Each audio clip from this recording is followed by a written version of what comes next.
लेकिन मरना यह है कि भगवान से संबंध मजबूत करने में सबसे बड़ी बाधा है अहंकार। क्या है? अहंकार। अहंकार भगवान से घनिष्ठ संबंध नहीं बनने देता। जहां अभिमान होता है वहां भगवान नहीं होता है। एक बात याद रखना, जहां काम होता है वहां राम नहीं होता है। पूरे शास्त्रों को उठा के देख लो, जहां पर अभिमान होगा भगवान वहां नहीं दिखाई देगा, क्योंकि अभिमान और भगवान की कट्टर दुश्मनी है। राम जी की और अभिमान की कट्टर दुश्मनी। शंकर जी से दोस्ती है अभिमान की, शंकर जी के पास चल जाएगा। जितने अभिमानी हैं सब शंकर जी के चेला हैं, है कि नहीं? बहुत महत्वपूर्ण बात है, ध्यान से सुनो इन बातों को। ये पढ़ने लिखने में नहीं मिलेगा, ये पढ़ करके जब निचोड़ोगे तब निकलेगा। और निचोड़ने के लिए ताकत चाहिए। जो जितने ज्यादा जोर से निचोड़ेगा, ताकत लगाएगा, उतना ही बढ़िया निचोड़ मिलेगा, है कि नहीं? और इस प्रसंग को हम आज तक नहीं बोले हैं, अब ये भी निकला चला जा रहा है अचानक। आज मूड कुछ ठीक रहे लगता है। शंकर जी के जितने चेला सब अभिमानी मिलेंगे। रावण अभिमानी है, भस्मासुर, ये सब कौन है? ये सब शंकर जी के चेला है। क्यों? क्योंकि शंकर जी स्वयं में अभिमान के स्वरूप है। विराट ब्रह्म का अभिमान ही शिव है। क्या है? मंदोदरी ने जब रावण को विराट पुरुष की स्तुति करके वर्णन करके सुनाया तो उसमें शिव जी को क्या कहा? अहंकार शिव बुद्धि अज मन ससि चित्त महान। अहंकार शिव है, बुद्धि अज अर्थात ब्रह्मा है, मन चंद्रमा है और चित्त ही भगवान नारायण है। अंतःकरण चतुष्टय का वर्णन मंदोदरी कर रही है रावण के सामने। इसलिए अहंकार के द्वारा बात कभी बनती नहीं है, सदैव बिगड़ती है। कहा जाता है शंकर के द्वारा सृष्टि का निर्माण नहीं होता, जब होता है तो सृष्टि का संहार होता है, क्योंकि शिव जी भगवान के अभिमान स्वरूप हैं। जला के राख कर देते हैं सब। तो अभिमान वाला मैटर शंकर जी की तरफ। इसलिए शंकर जी के जितने चेला ना, वो दास नहीं है, वो सब स्वामी मालिक बन जाते हैं। जो बड़ा समझे वो मालिक, स्वामी जी कहते हैं। शैव महात्माओं को हम लोग स्वामी जी कहते हैं, क्योंकि शिव जी हैं भाई। और हम लोग दास हैं। दास का मतलब कोई ना कोई मालिक है तब दास हैं। जिसके नाम के आखिर में दास लगा है, समझ लेना उसका कोई ना कोई मालिक है। चाहे वो राजीव लोचन दास हो, चाहे वो तुलसीदास हो, चाहे वो कबीर दास हो, चाहे वो रैदास हो, चाहे वो घासीदास हो। जिसके नाम के आखिर में दास लगा है, समझ लेना उसका कोई ना कोई स्वामी है। और जितने भी संसार में हैं, उन सबका एकमात्र स्वामी कौन है? राम जी महाराज। भगवान राम ही हम क्यों स्वामी हैं और हम उनके दास हैं। इस संसार का सर्वश्रेष्ठ स्वामी राम और सर्वश्रेष्ठ दास हनुमान। हनुमान जी के बाद वाले नंबर में हम लोग लगे हैं सब दास बनने की होड़। कोई ना कोई स्वामी है। तो अभिमान वाले उधर जाओ और निराभिमान वाले दास बन करके इधर लाइन में लग जाओ। राम जी के पास अभिमान नहीं टिकता। जहां राम वहां काम का कोई काम नहीं है। अभिमान भगवान का कट्टर दुश्मन है। फिर वो चाहे जहां मिल जाए, भगवान उसे रौंद डालते हैं, मार डालते हैं, अभिमान को खत्म कर देते हैं। रामचरितमानस उठा के देखिए, जहां अभिमान होगा भगवान उस अभिमान से लड़ते हुए दिखाई देंगे। किसी का अभिमान भगवान टिकने नहीं देते। केवल एक अभिमान भगवान पुष्ट रखते हैं, एक अभिमान को भगवान स्वीकार करते हैं। उस अभिमान का नाम क्या है? वो कौन सा अभिमान है? मैं भगवान का दास हूं और भगवान मेरे स्वामी हैं। ये अभिमान किसी को आ जाए तो भगवान उस अभिमान को स्वीकार करते हैं। इसीलिए तुलसीदास जी कहते हैं, दुनिया भर के अभिमान तोड़ दो, लेकिन एक अभिमान जोड़ के रखना। उस अभिमान के बल पर तुम अभिमान से बच जाओगे। कौन सा अभिमान है? असय अभिमान जाई जन भोरे, असय अभिमान जाई भोरे माने छत्तीसगढ़ी भोरा में धोखे से भी छूट जाना चाहिए। ये अभिमान बना के रखना। क्या? हस अभिमान जाई जन भोरे, हस अभिमान जाई भोरे। मैं सेवक रघुपति पति मोरे, मैं सेवक रघुपति पति मोरे, मैं सेवक रघुपति पति मोरे, मैं सेवक रघुपति पति मोरे। उस अभिमान जाई जन भोरे, उस अभिमान जाई जन भोरे। यह अभिमान हो जाए, हे प्रभु कृपा करना, इस अभिमान को बनाए रखना, मैं आपका सेवक हूं, आप मेरे स्वामी हैं। अभिमान हमारे और भगवान के संबंध को मजबूत नहीं होने देता। सच बताइए, जनक जी को पता है कि राम जी हमारे दामाद हैं, उनको आभास हो रहा है, केवल जनक जी को आभास नहीं हो रहा है, पूरे के पूरे मिथिला की सखियों को आभास हो रहा है कि ये हमारे जीजा जी हैं। लेकिन फिर भी खुल के संबंधों का निर्वाह नहीं हो पा रहा है। उसका कारण क्या है? अभिमान। सोचिए, किनका अभिमान? बोले जिनको देह का भी अभिमान नहीं है उनका अभिमान। जनक कौन है? ये अभिमान कितनी बारीक चीज है, विचार करना। कोई आदमी इंद्र से जीत सकता है, लेकिन अभिमान से जीत जाए ये बड़ी बात है। शेर को तुम काबू में कर सकते हो, अभिमान को काबू में नहीं कर सकते। बहुत बारीक है अभिमान। चाय बनाते हो तो चाय को छन्नी में छान लिया जाता है, चाय के पत्ती छन जाते हैं। पानी में बहुत छोटे छोटे बारीक कण होते हैं, उनको भी छान लिया जाता है फिल्टर लगाकर। आजकल आए हैं ना बड़े बड़े शुद्ध पानी करने वाले मशीन, उनसे छोटे छोटे पानी के अणुओं को छान लिया जाता है। लेकिन इस संसार में अभिमान के अणु को छानने वाला कोई दूसरा मशीन आज तक, दूसरा क्या पहले नहीं बना, मशीनें नहीं बना। अभिमान का बहुत बारीक दाना है प्यारे, याद रखना। कब अभिमान घुस जाएगा आपको पता नहीं चलेगा। अच्छा, मेरे खिलाफ बोला है, रुक जा बताता हूं कौन बचाता है, देखता हूं। अभिमान हो गया, वो अपने आप को रावण मान बैठा। अरे मूर्ख कहीं के, जब रावण जैसा धुरंधर इस संसार में नहीं टिका तो तू कितने जन टिकेगा? विचार तो जरा कर। लेकिन अभिमान रावण मान लेता है। मारने वाले को मारने का अभिमान, और बचाने वाले को अच्छा अच्छा मेरे पास आ गए, अब तेरा कोई बाल बांका करके बताए मैं देखता हूं, वो बचाने का अभिमान हो गया। अभिमान है कि नहीं? मारने वाले को मारने का अभिमान, और बचाने वाले को बचाने का अभिमान। झूठ बोलने वाले को झूठ बोलने का अभिमान। अरे आप टेंशन मत करो, मैं ऐसा गप लगाऊंगा उसका बाप नहीं पकड़ पाएगा। जो झूठ बोलने वाले होते हैं यही कहते हैं ना, ऐसा गजब का फाइन झूठ बोलूंगा कि वो उसका बाप नहीं पकड़ पाएगा, कहते हैं ना। और सत्य बोलने वाले को सत्य बोलने का अभिमान। हमको करो झूठ लबारी में रहन ईमानदारी की बातें, वही सब बड़े लब रहे हो। जो जितना ज्यादा झूठ बोलता है ना उतना ही सत्य की दुहाई देता है।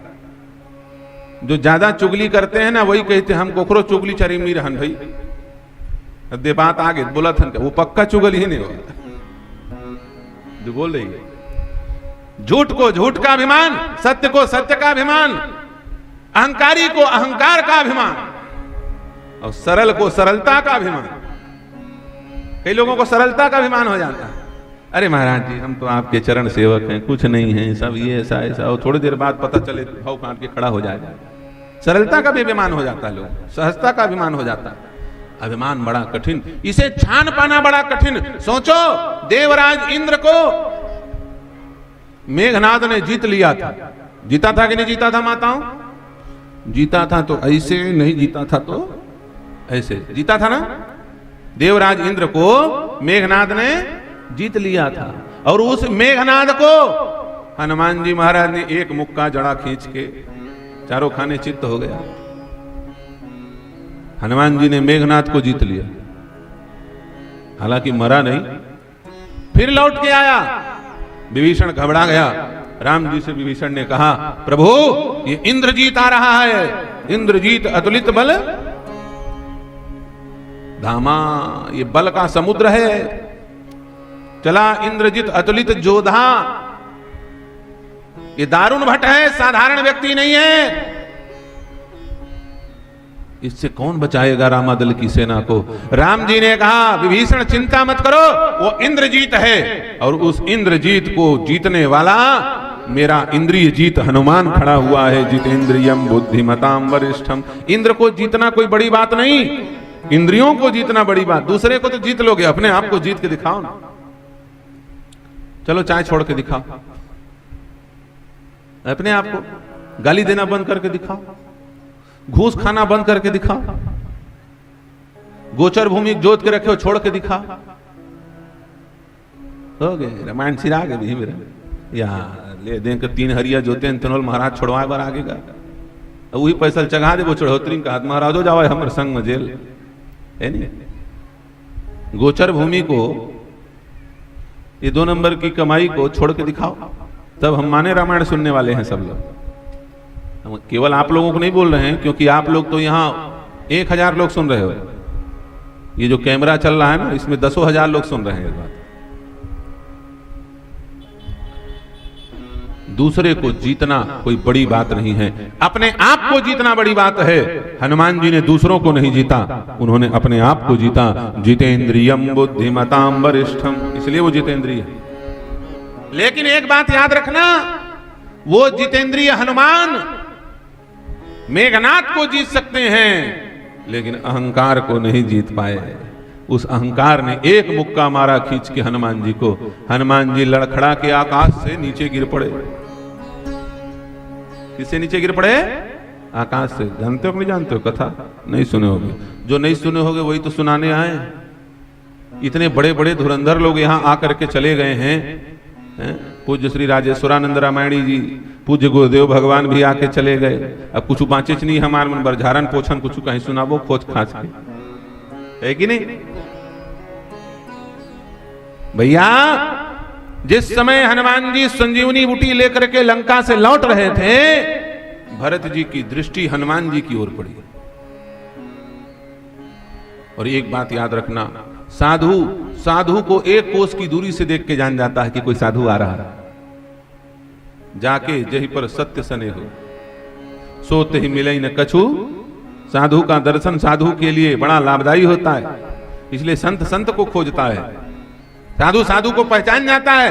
क्या भरत जी हनुमान जी को नहीं पहचान पाए होंगे? ये भी राम नाम जपने वाले, वो भी राम नाम जपने वाले, पहचान गए थे।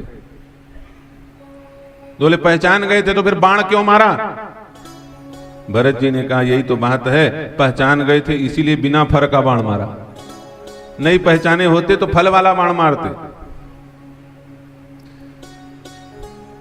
देखा भरत विशालयति, विशालयति क्या देखा? विशाल। क्या विशाल देखा? हृदय में विशाल अभिमान। जितना बड़ा पहाड़ उठाए थे हनुमान जी, उससे 4 गुना बड़ा हृदय में अहंकार का अभिमान उठाए थे कि मैंने पहाड़ उठा लिया। देखा भरत विशाल यति निश्चर मन अनुमान। और फिर अनुमान किया, ले जाने वाला तो वैष्णव महात्मा दिख रहा है, लेकिन इसके हृदय में जो बैठा है वो निश्चर बैठा है, अभिमान रूपी निशाचर बैठा है। बिन फर सायक मार्यो चाप श्रवण लगी तान। बोले ये अभिमान मेरे राम के नाम को जपने वाले के हृदय में कहां से घुस गया? राम नाम जापक के हृदय में तो भगवान का वास होना चाहिए, ये अभिमान कहां से आ गया? इसको दूर कर दूंगा। इसलिए बिना फर के बाण से, और जब बिना फर के बाण से हनुमान जी की ओर वो बिना फल का बाण गमन किया, तो जैसे ही वैष्णव वस्त्र को आते हुए भरत जी के उस बाण को अभिमान ने देखा, अभिमान थरथर कांप गया। साधु की नजर पड़ गई है, अब मैं टिक नहीं सकता, रुकूंगा तो मार दिया जाऊंगा। वो अभिमान भागने लगा हनुमान जी के छाती से बाहर निकल के। हनुमान जी ने पकड़ लिया, ए कहां जाते हो, कहां जाते हो, इतना बड़ा पहाड़ उठाए हैं। अरे भैया आपको कुछ नहीं होगा, हमारा काम तमाम हो जाएगा। शंकर जी ने काम को मार दिया और भरत जी अभिमान को मार देंगे तो लफड़ा हो जाएगा। हनुमान जी जाने नहीं दे रहे हैं। संत कहते हैं कि भरत जी ने तो बिना फर के बाण मारा था, तो हनुमान जी बेहोश थोड़ी हो जाएंगे बिना फर के बाण से। बिना फल के डंडा मारने से कोई बेहोश हो जाए, एक बाण फेंक देने से? तो हनुमान जी बेहोश कैसे हुए? अरे भैया हनुमान जी भरत जी के मारने से बेहोश नहीं हुए थे, हनुमान जी ने अभिमान को पकड़ रखा था, जाने नहीं दे रहे थे अभिमान को। अभिमान बेचैनी में घबरा करके एक मुक्का मारा हनुमान जी को और छुड़ा के भागा अपने आप। अरे जान बची तो लाखों पाए लौट के बुद्धू घर के भागो यार, वरना भरत जी का बाण आ रहा है। वो पड़ा इतना जोर से कि हनुमान जी मूर्छित होकर नीचे गिर पड़े। बाण से मूर्छित नहीं हुए, बिन फर सायक मारे ऊंचा पत्रवन लगिता, यह अभिमान। नीचे गिर पड़े हनुमान जी महाराज, नीचे गिरे, होश आया, भरत जी का थोड़ा ध्यान हटा, लेकिन अभिमान हमेशा के लिए छोड़ के तो जाता नहीं है, फिर लौट के आ गया। बहुत जिद्दी है ये अभिमान। सारी बातें हो गई, परिचय हो गया हनुमान जी और भरत जी का। अब बोले अब जाएं। हनुमान जी ने कहा अब जाएं। भरत जी ने कहा नहीं नहीं नहीं, चढ़ मम सायक शैल समेता, चढ़ मम सायक शैल समेता, चढ़ मम सायक शैल समेता, चढ़ मम सायक शैल समेता, पहुँचावूं जहाँ कृपा निकेता, पहुँचावूं जहाँ कृपा निकेता, पहुँचावूं जहाँ कृपा निकेता। भरत ऐसे नहीं जाना है, मेरे बाण में चढ़ो। हनुमान जी ने कहा बाण देख रहे हो प्रभु और पहाड़ देख रहे हो? लगता है आप पहाड़ नहीं देखे। भरत जी ने कहा हमने बाण भी देख लिया है, पहाड़ उठाने वाले को भी देख लिया है और पहाड़ को भी देख लिया। बैठ जाओ। अब सब लोग बताते ही हैं, जैसे बाण में चढ़े तो बाण कपने लगा। हनुमान जी हंसने लगे, हनुमान जी हंसने लगे। अरे कितने भोले हैं देखो तो। जितने भोले हमारे राम जी हैं उतने ही भोले भरत जी हैं। ये दोनों भाई एक जैसे दिखते हैं, भरत राम ये कहीं अनुहारी। ये दोनों भाई एक जैसे दिखते हैं और दिखते नहीं हैं भी एक जैसे। दोनों भोले हैं। राम जी जितने भोले उतने ही भोले। वस्तुतः शंकर जी का नाम भोले बाबा नहीं पढ़ना चाहिए था। भोले किसका नाम पढ़ना चाहिए था? राम जी के। राम जी शंकरव जी से ज्यादा भोले हैं। अरे शंकर जी ने तो रावण को 10 बार मुंडी काट कर चढ़ाने के बदले ये सोने की लंका प्रदान की थी, और राम जी ने तो संकोच ही संकोच में विभीषण को सोने की लंका दे दी। जो संपत्ति शिव रावण नहीं, दीन दिए 10 मात, सोई संपदा विभीषण नहीं, सकुच दीन रघुनाथ। इनसे बड़ा दयालु, इनसे बड़ा भोला कोई हो सकता है? राम जी के स्वभाव को जो जान लेगा वो राम के सिवाय कहीं और नहीं जाएगा। इसलिए गोस्वामी जी कहते हैं, इसलिए देवराज इंद्र को बृहस्पति कहता है, अरे इंद्र तुझे पता नहीं, सुन सुरेश रघुनाथ स्वभाव। राम जी का स्वभाव जान ले तू। एक बार उनका स्वभाव जो जान गया, शंकर जी कहते हैं उमा राम स्वभाव जही जाना, ताही भजन तजी भाव नयाना। हे उमा, जिसने राम जी का स्वभाव जान लिया वो भजन के सिवाय कुछ दूसरा करेगा ही। ये राम जी का स्वभाव है, बड़े दीन दयाल है, उन्हीं के भैया हैं, इसलिए जैसे के तैसे हैं, उन्हीं के जैसे हैं। हनुमान जी महाराज मुस्कुरा रहे हैं, लेकिन ये मुस्कुराहट भरत जी को पसंद नहीं आ रही है। क्यों? ये मुस्कुराहट सहजता की नहीं है, ये मुस्कुराहट असहजता की है, यह मुस्कुराहट दीनता की नहीं है, ये मुस्कुराहट अभिमान का है। हनुमान जी को अभिमान हो गया। क्या? सुन कपि बचन, क्या है?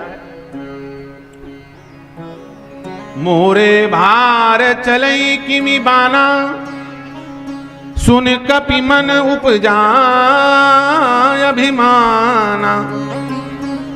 जैसे भरत जी के इन सहज वाणी को सुना हनुमान जी ने, हनुमान जी के मन में वो अभिमान जो भगा था ना मुक्का मार के, वो अभिमान फिर आके कब्जा करके बैठ गया। अब भरत जी ने कहा ये हनुमान की वाणी नहीं है, ये तो अभिमान की वाणी है। क्योंकि साधु साधु की भाषा को जानता है। जो साधु होगा ना वो साधु की भाषा को जान लेगा। संतों की वाणी कुछ अलग होती, कितना नकल मारो नहीं पकड़ सकते। 12 साल चले संतों की टोली, तब वह बोले सधुकड़ी बोली।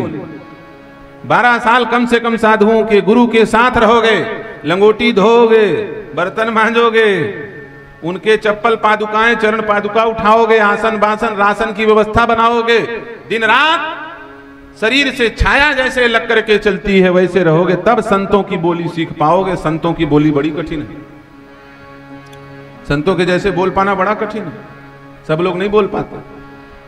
अब बोलने का यदि नकल मारोगे तो कहीं ना कहीं जाके फिसल मारोगे, हंस जाओगे जाकर। वो नकल मारने से नहीं आता, वो तो सत्संग करने से आता है। तुम लोग नमक कह देते हो सीधा, संत लोग क्या बोलते हैं? राम रस लाओ जी। तुम लोग क्या बोलते हो? मिर्ची बहुत ज्यादा हो गया है, मिर्ची ले आना जरा, कम पड़ गया तो ले आना, और ज्यादा हो गया तो ज्यादा हो गया। हमारे यहां मिर्ची नहीं कहते, लंका कहते हैं। क्या कहते हैं? लंका। तुम्हारे यहां दाल बना तो दाल कहा जाएगा, हमारे यहां दाल नहीं कहा जाएगा, बैकुंठी कहा जाएगा। क्या कहा जाएगा? बैकुंठी। तुम्हारे यहां कढ़ी बनी तो कढ़ी कहा जाएगा, हमारे यहां कढ़ी नहीं कहते। क्या कहते हैं? पीतांबरी। तुम्हारे यहां भात बन गया, भात हंसावत जैसी यार।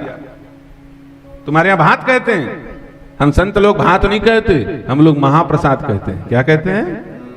कितने नाम बताएं, अभी 2-4 ठोर रट लो, बाकी क्या करोगे? ये तो गुरु सेवा करने से आएगा ना, ये तो सत्संग करने से, ये लगातार संतों के संग में बने रहोगे तब साधु की बोली होगी। भरत जी पहचान गए ये संत की वाणी नहीं है।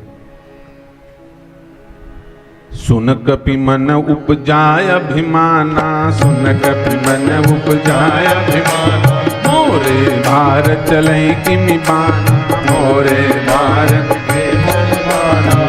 भरत जी महाराज समझ गए ये हनुमान की वाणी नहीं है। भरत जी ने कहा बट चढ़ मम सायक शैल समेता, चढ़ मम सायक शैल समेता, चढ़ मम सायक शैल समेता, चढ़ मम सायक शैल समेता, पहुँचावो जहाँ कृपाल केता, पहुँचावो जहाँ कृपाल केता।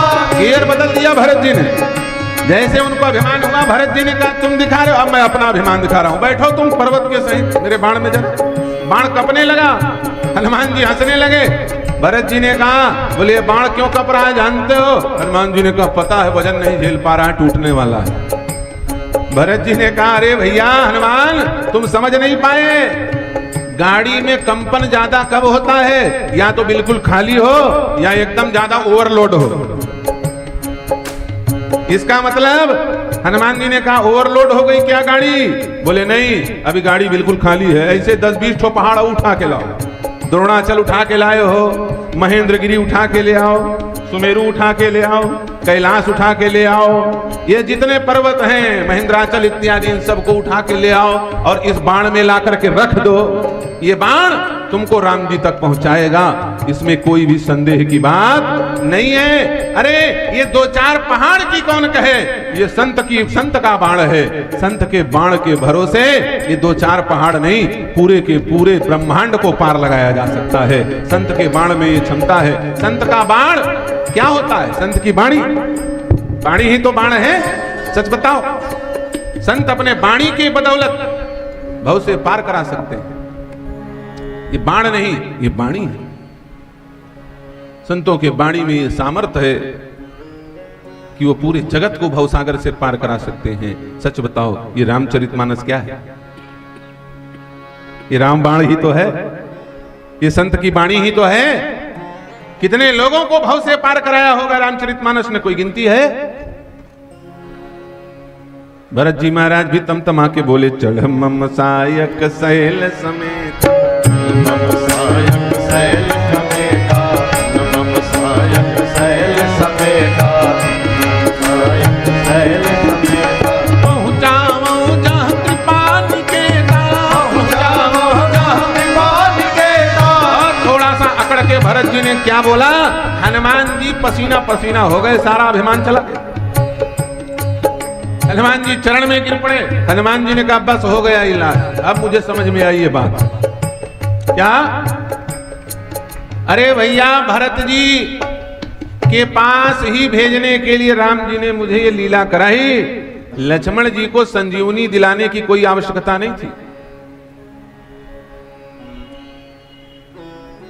हनुमान जी विचार कर रहे हैं, मेरे हृदय में जो अभिमान है, उस अभिमान को दूर करने के लिए भगवान ने मुझे इतना दूर भेजा है। क्यों? अरे भैया, मुझे बाण लगा, मैं मूर्छित होके गिरा, ना संजीवनी लगाया, जबकि संजीवनी बगल ही में था। भरत जी को संजीवनी लगाना चाहिए था ना संजीवनी लगाया। एक गिलास पानी नहीं पिलाया। अरे एक बूंद तो छिड़क देते, मुंह में बेहोश हो गया है, पानी छिड़क दो। कुछ नहीं किया भरत जी ने, इतना ही किया। क्या? जो मोह पर रघुपति अनुकूला, जो मोह पर रघुपति अनुकूला। पानी छिड़का क्या? नहीं, भरत जी ने पानी नहीं छिड़का मूर्छित हनुमान को जगाने के लिए। भरत जी ने बाणी छिड़का, पानी से नहीं बाणी से जगा दिया। जो मोह पर रघुपति अनुकूला, जो मोह पर रघुपति अनुकूला। तो कपि हो विगत श्रम सूला, तो कपि हो विगत श्रम सूला। यदि राम जी मुझ पर अनुकूल हो तो ये बंदर उठ के बैठ जाए। ऐसे उठ के बैठ गए जैसे रायपुर एम्स में इलाज होके कोई आदमी उठ के बैठ जाता है। तरो ताजा हनुमान जी उठ के बैठ गए। हनुमान जी ने विचार किया, अरे भरत जी को राम जी पर इतना भरोसा, बाण मार के मुझे अपने बाणी से जगा दिया। जरूर मेरे विश्वास में कोई कमी थी। मैं चाहता इसी प्रकार मैं भी कह देता, जो मोह पर रघुपति अनुकूला, लखन हो तो लखन हो ही श्रम। अभी लखन उड़ जाते लक्ष्मण। ये दुनिया भर का दौड़ भाग, यहां से वहां, वहां से वहां, ये कोई कमी थी। किस कारण ये कमी थी? हनुमान जी ने विचार किया, ये कमी इसलिए थी क्योंकि अभिमान घुस गया था। अभिमान बड़ा बारीक दाना। हनुमान जैसा जितेंद्रिय भी अभिमान के दाने को नहीं छान सकता। श्रीमद् भगवत गीता में भगवान श्री योगेश्वर कृष्ण अर्जुन को कहते हैं, इस संसार में सबसे बारीक चीज कोई है तो वो है अभिमान। भूमि रापो नलो वायु खम मनो बुद्धिरेव च अहंकार में भिन्ना प्रकृतिरष्टधा। सबसे आखिर में अहंकार है। इस अहंकार से संभल करके रहना है। अहंकार बनाता भी है, अहंकार बिगाड़ भी देता है।